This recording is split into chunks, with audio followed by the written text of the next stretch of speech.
ಮಂಗಳೂರಿಗೆ ತಲುಪ್ತಾ ಇರುವಂಥದ್ದು. UPCLಗೆ ಸಂಬಂಧಪಟ್ಟಂತ LPG ಇದರಲ್ಲಿ ಇದೆ ಅಂತ ಹೇಳುವಂತಹ ಮಾಹಿತಿಗಳು ಕೂಡ ಸದ್ಯಕ್ಕೆ ಗೊತ್ತಾಗ್ತಿರುವಂಥದ್ದು.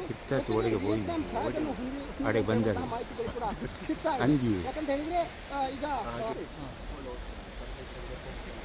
ನವಮಂಗಳೂರು ಬಂದರಿಗೆ ಮತ್ತೊಂದು ಶಿಪ್ ಬಂದಿದೆ. LPG ಬಂದಂತಹ ವೆಸಲ್ ಈಗ ಕತಾರಿಂದ ನೇರವಾಗಿ ಗುಜರಾತ್ಗೆ ಆ ಬಳಿಕ ಈಗ ನವಮಂಗಳೂರು ಬಂದರಿಗೆ ಬಂದಿದೆ. ಅಪೋಲೋ ಓಷನ್ ಎಂಬ ನೌಕೆ ಗ್ಯಾರಂಟಿ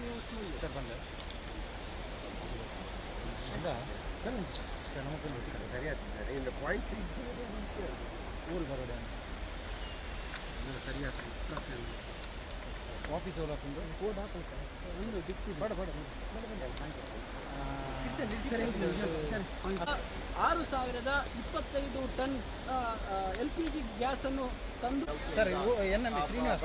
ಬರ್ತಾ ಇದೆ. ಸುಮಾರು 46,025 ಟನ್ ಮೆಟ್ರಿಕ್ ಟನ್ ಅನಿಲವನ್ನು ಹೊತ್ತಂತಹ ನಡೆದ ಅನಿಲವನ್ನು ಅನ್ಲೋಡ್ ಮಾಡಿ ಈಗ ನವಮಂಗಳೂರು ಬಂದರಿಗೆ ಬರ್ತಾ ಇದೆ. ಈ ಮೂಲಕವಾಗಿ ಭಾರತದ LPGಯ ದಾಹವನ್ನು ನೀಗಿಸೋಕೆ ಅವಿರತವಾದ ಶ್ರಮವನ್ನು ಪಡಲಾಗ್ತಾ ಇದೆ. ಕ್ಯಾಮರಾಮನ್ ನಿಖಿಲ್ ಸುವರ್ಣ ಜೊತೆ ಕಿಶನ್ ಶೆಟ್ಟಿ, ನ್ಯೂಸ್ 18.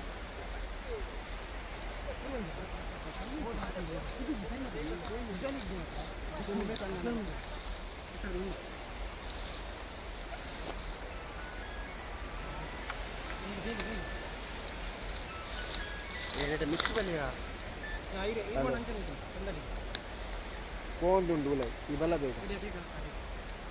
ರಾಜ್ಯದಲ್ಲಿ ಗ್ಯಾಸ್ ಅಭಾವದ ಹಿನ್ನೆಲೆಯಲ್ಲಿ ಇದೀಗ 3ನೇ ಶಿಪ್ ಇಂತ ಮುಂಚಿತವಾಗಿ ಇದು ಬಂದಂಥದ್ದು ಏನು ಹೊರ ದೇಶದಿಂದ ಅಂದರೆ ಕತಾರ್ ದೇಶದಿಂದ ಬಂದಿರುವ ಬಂದಿರುವಂಥದ್ದು. ಭಾರತಕ್ಕೆ ಮಂಗಳೂರು ಬಂದರಿಗೆ ಹಿಂದೆ ಕೂಡ 2 ಹಡಗುಗಳು ಬಂತು. ಅದು ಕೂಡ ಬೇರೆ ಬೇರೆ ದೇಶದ ಫ್ಲಾಗನ್ನು ಬಂದರಿನ ತಲುಪಿರುವಂಥದ್ದು. ಅಂದರೆ ಬಂದರಿನ ಸಮೀಪ ಬಂದಿರುವಂಥದ್ದು.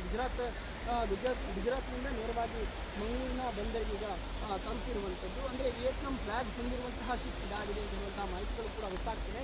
ಇದು 3ನೇ ಶಿಪ್ ಅಂದರೆ ಮಂಗಳೂರು ಬಂದರಿಗೆ ತಲುಪುವಂಥ 3ನೇ LPGಯನ್ನು ಹೊತ್ತುಕೊಂಡಂತಹ ಶಿಪ್ ಆಗಿರುವಂಥದ್ದು. BPCLಗೆ ಸಂಬಂಧಪಟ್ಟಂತೆ ಅದಕ್ಕೆ ಸಂಬಂಧಪಟ್ಟಂತಹ LPGಯನ್ನು ಹೊತ್ತುಕೊಂಡಂತಹ ಶಿಪ್ ಇದಾಗಿದೆ.